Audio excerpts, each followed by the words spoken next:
Good morning, and thanks for joining us. I'm Sam Champion, and welcome to the Weather Channel. It's Friday, September 23rd, 2050.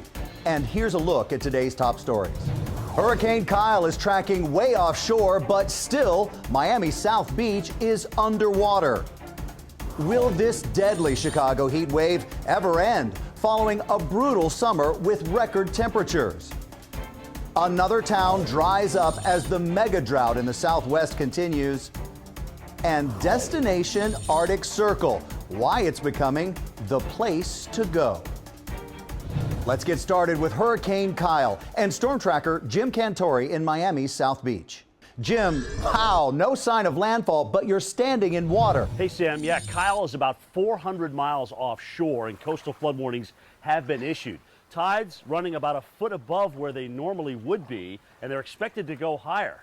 I mean, a storm that's over 400 miles offshore would never be a problem many decades ago. But now that we have sea level rise, even a storm as far as 400 miles offshore can still cause big problems like you see here. I'm standing in 18 inches of water. The tide is going to come up to about here at its worst point, and then the storm is going to begin to move away, and obviously the tides are going to retreat. Let's take a look at the latest statistics that we have on Kyle for you right now. Winds are at 110 miles an hour. It's currently 400 miles east of downtown Miami. It is moving north at 5 miles per hour. Now, it's these northeast winds that are wrapping around the center that are actually pushing the water back into the Florida coastline. That is our problem. The storm will move out to sea, as you can see here from the track, between the Carolinas and Bermuda. So Kyle's expected to remain offshore and not landfall in the United States. That's the good news, but impacts will remain through the weekend. Sam, back to you.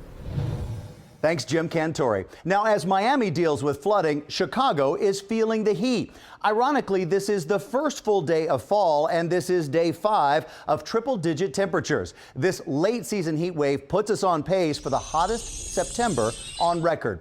If it verifies, it will be the third warmest September in the past 12 years. So let's take a look at the forecast temperatures for today. At Navy Pier, 96 degrees, just a short walk to Michigan Avenue, and the temperature jumps to 99. Willis Tower will top out at 101, and Wrigley Field, 99 degrees. The heat is a huge factor in tonight's Cubs game against Canada's Alberta Clippers. Edmonton, like many northern cities, is one of the fastest growing right now, due in part to the pleasantly mild fall temperatures in the upper 60s. The Cubbies are playing at night to avoid the hottest part of the day, but even so, temperatures at game time will be in the 90s. The mega drought in Arizona has claimed another casualty. Meteorologist Stephanie Abrams joins us with more.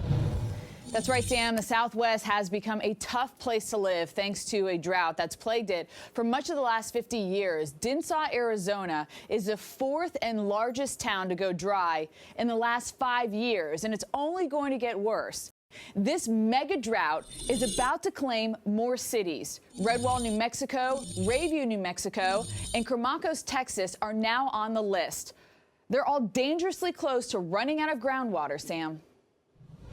Thanks, Stephanie. But if there is a plus, some of those dry lake beds are now being used as solar farms.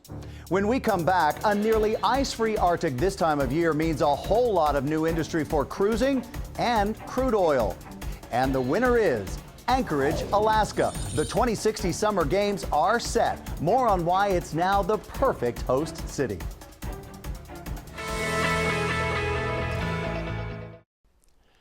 Climate change is affecting the weather everywhere. It makes it more extreme and disturbs established patterns. That means more disasters, more uncertainty. We can reduce the risks by cutting global greenhouse gas emissions and building low-carbon economies. Let's work together to make our societies safer and more resilient. Please join me in taking action on climate change. Thank you.